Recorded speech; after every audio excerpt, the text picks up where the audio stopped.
ഈശോ മിശിഹായിക്ക് സ്തുതിയായിരിക്കട്ടെ. ക്രിസ്തുവിൽ ഏറ്റവും സ്നേഹം നിറഞ്ഞവരെ, ആണ്ടുവട്ടത്തിലെ 20-ാമത്തെ ഞായറിലേക്ക് നാം പ്രവേശിച്ചിരിക്കുകയാണ്.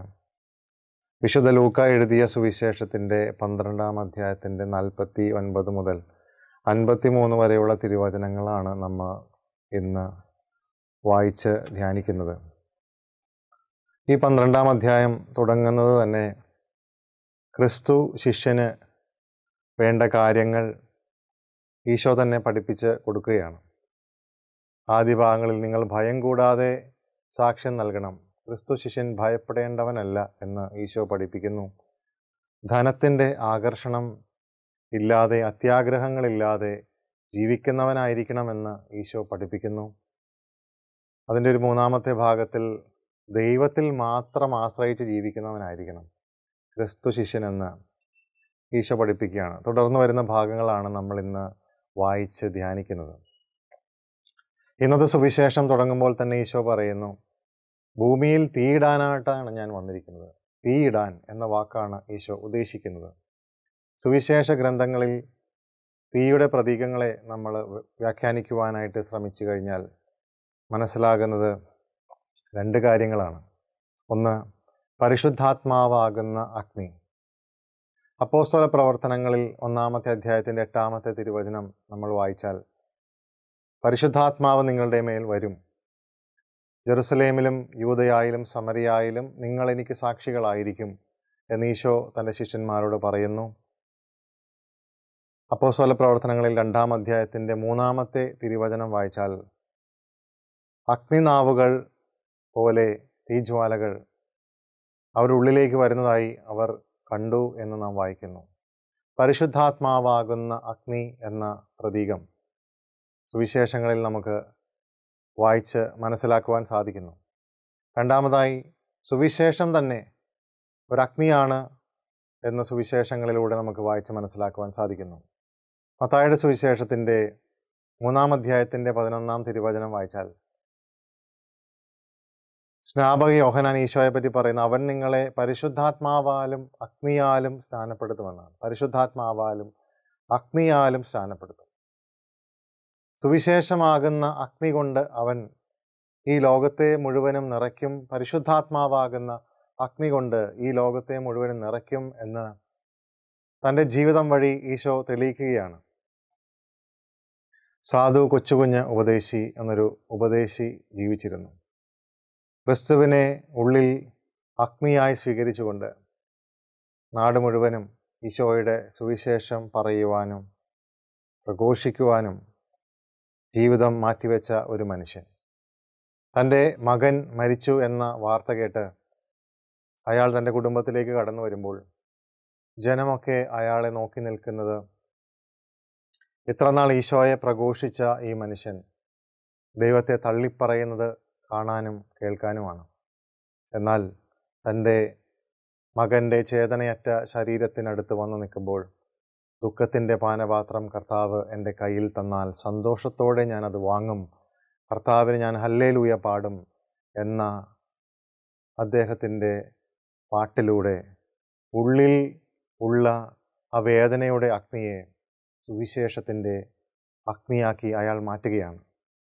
പരിശുദ്ധാത്മാവാകുന്ന അഗ്നി യഥാർത്ഥത്തിൽ ഒരു മനുഷ്യൻ്റെ ഉള്ളിൽ സുവിശേഷമായി കത്തുമ്പോൾ മാത്രമാണ് വേദനകളിലും ദുരിതങ്ങളിലും കഷ്ടതകളിലുമൊക്കെ ക്രിസ്തുവിൻ്റെ സുവിശേഷ അഗ്നിയായി മാറുവാൻ ഈ മനുഷ്യർക്കൊക്കെ സാധിക്കുന്നത്.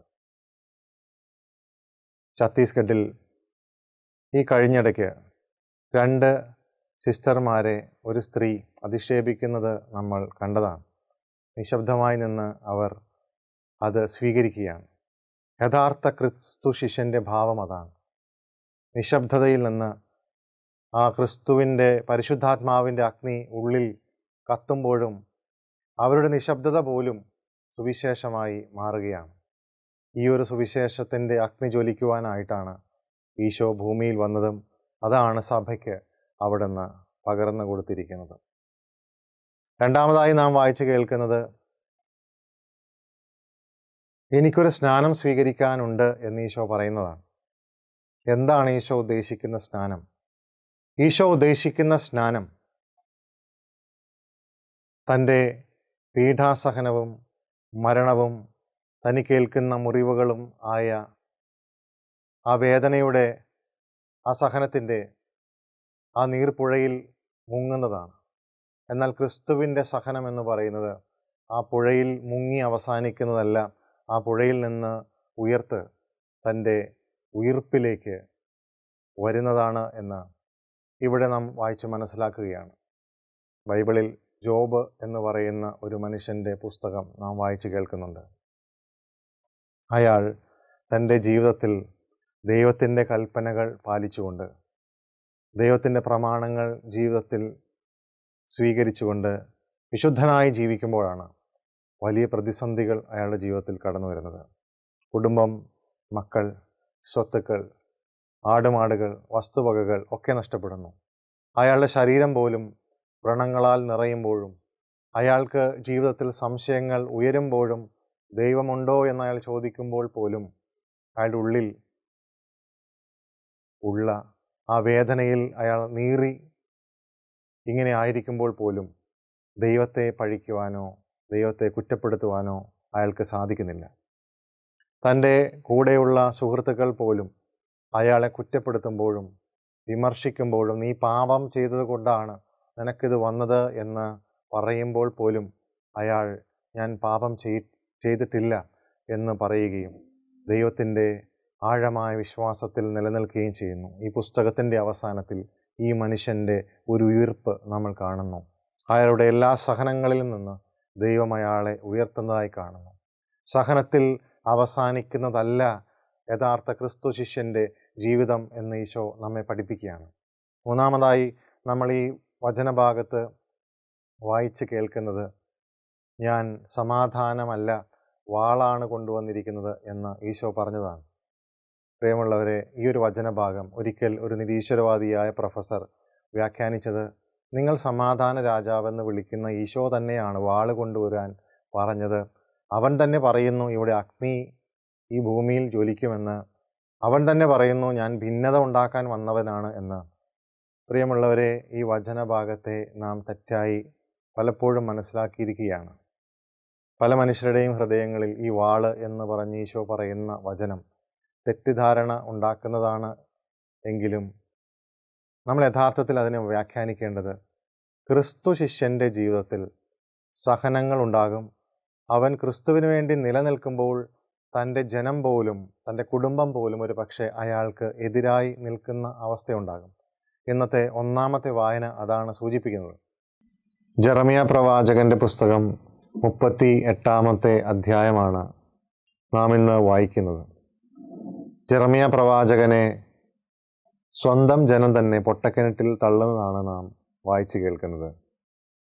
എന്തിനാണ് ജെറമിയായെ തൻ്റെ ജനം പൊട്ടക്കിണറ്റിൽ തള്ളുന്നത്? ബാബിലോൺ രാജാവായ നബുക്കദ്നേസർ തൻ്റെ സൈന്യവുമായി വന്ന് ജെറുസലേം നഗരത്തെ ആക്രമിക്കുകയും ദേവാലയം നശിപ്പിക്കുകയും വലിയ രക്തച്ചൊരിച്ചിൽ ഉണ്ടാവുകയും ചെയ്യും എന്ന് ജെറമിയ തൻ്റെ ജനത്തെ ഉത്ബോധിപ്പിക്കുകയാണ്. പാപത്തിൽ നിന്ന് തിരിച്ചു വരാനും ദൈവത്തിൻ്റെ സംരക്ഷണ കവചത്തിലേക്ക് വരുവാനും ജെറമിയ ആഹ്വാനം ചെയ്യുമ്പോൾ, അതേ കാലഘട്ടത്തിൽ തന്നെ വ്യാജപ്രവാചകർ ഈ ജെറുസലേം നഗരം നശിക്കുകയില്ല എന്നും അത് ദൈവത്തിൻ്റെ നഗരമാണെന്നും ഒരിക്കലും അതിന് നാശമുണ്ടാവുകയില്ല എന്നും വ്യാജപ്രബോധനങ്ങളിലൂടെ ജനങ്ങളെ ഉദ്ബോധിപ്പിക്കുകയും പാപത്തിൽ തുടരാൻ അവരെ സഹായിക്കുകയും ചെയ്യുകയാണ്. സങ്കീർത്തന പുസ്തകം 46-ാം അധ്യായം 5-ാം തിരുവചനം വായിച്ചാൽ ദൈവത്തിൻ്റെ നഗരം അതൊരിക്കലും തകരുകയില്ല എന്ന് സങ്കീർത്തകൻ പറയുന്നു. എങ്കിലും ജനത്തിൻ്റെ പാപകരമായ ജീവിതം നിമിത്തം ഈ ജനത്തിൻ്റെ ഏക ആശ്രയമായ ഈ ദേവാലയം തകരുമെന്നും തങ്ങൾ പാപകരമായ മാർഗത്തിൽ നിന്ന് തിരികെ വന്നില്ലെങ്കിൽ ഈ നാടിൻ്റെ സംരക്ഷണം നഷ്ടപ്പെടുമെന്നുമാണ് ജെറമിയ ഈ ജനങ്ങളോട് പറയുന്നത്. ദൈവത്തിൻ്റെ പ്രവചനങ്ങൾ പറയുന്ന ജെറമിയായെ സ്വന്തം ജനം തന്നെ പൊട്ടക്കിണറ്റിൽ തള്ളുകയാണ്. പ്രിയമുള്ളവരെ, ക്രിസ്തുവിൻ്റെ സാക്ഷ്യം നൽകുന്ന യഥാർത്ഥ പ്രവാചകന്, ദൈവത്തിൻ്റെ ആത്മാവിനാൽ പ്രചോദിതമായി ദൈവപ്രവചനങ്ങൾ പറയുന്ന പ്രവാചകന് കുടുംബത്തിൽ നിന്നും, സഹോദരങ്ങളിൽ നിന്നും, സമൂഹത്തിൽ നിന്നുമൊക്കെ വേദനകൾ ഏൽക്കേണ്ടി വരാമെന്ന് നാം ഇന്ന് ജെറമ്യാ പ്രവാചകനിലൂടെ വായിച്ചു കേൾക്കുകയാണ്. പ്രിയമുള്ളവരെ, ഇന്ന് സുവിശേഷം ഈ വായനകളോടൊപ്പം ചേർത്ത് വായിക്കുമ്പോൾ നമ്മൾ മനസ്സിലാക്കേണ്ട ഒരു കാര്യം ഇതാണ്. പരിശുദ്ധാത്മാവിൻ്റെ അഗ്നി, സുവിശേഷത്തിൻ്റെ അഗ്നി ഈശോ നമുക്ക് നൽകിയിട്ട് പോയിരിക്കുകയാണ്. കൂദാശകളിലൂടെ നമുക്ക് ആ അഗ്നിയെ ജ്വലിപ്പിച്ച് എടുക്കാം. നാം എല്ലാവരും ക്രിസ്തുവിന് വേണ്ടി സാക്ഷ്യം വഹിക്കുകയാണെങ്കിൽ നമുക്ക് സഹനങ്ങളുടെ ഒരു കാലഘട്ടം, ഒരു സ്നാനം എപ്പോഴും നമ്മോട് കൂടെയുണ്ട്. എന്നാൽ അത് സഹനങ്ങളിൽ മുങ്ങിപ്പോകുന്ന സ്നാനമല്ല, ആ സഹനങ്ങളിൽ നിന്ന് ഉയർത്തെഴുന്നേൽക്കുന്ന ക്രിസ്തുവിൻ്റെ വിജയകിരീടം അണിയുന്ന ഒരു സ്നാനമാണ്. നമ്മുടെ ശരീരത്തിലും ജീവിതത്തിലും ക്രിസ്തുവിൻ്റെ മുറിവുകൾ ഉണ്ട് എങ്കിൽ, സുവിശേഷത്തിന് വേണ്ടി നാം മുറിവേൽക്കുന്നുണ്ട് എങ്കിൽ, ആ ക്രിസ്തുവിൻ്റെ ഉയിർപ്പും നമ്മുടെ ജീവിതത്തിൽ ഉണ്ടാകുക തന്നെ ചെയ്യും. ഈ ഭൂമിയിൽ നമ്മൾക്ക് വേദനകൾ ഉണ്ടായേക്കാം, സഹനങ്ങൾ ഉണ്ടായേക്കാം. എങ്കിലും ക്രിസ്തു ശിഷ്യനായി, സുവിശേഷത്തിൻ്റെ അഗ്നിയായി, പരിശുദ്ധാത്മാവിൻ്റെ അഗ്നിയിൽ ജ്വലിച്ച് അവന് വേണ്ടി നാം സാക്ഷ്യം നൽകുമ്പോൾ ഈ ഭൂമിയിൽ ഉള്ള മുറിവുകളും വേദനകളും മായ്ക്കുന്ന നിത്യജീവൻ്റെ കിരീടം ദൈവം നമുക്ക് നൽകുക തന്നെ ചെയ്യും. ദൈവം നമ്മെ സമൃദ്ധമായി അനുഗ്രഹിക്കട്ടെ. ആമേൻ.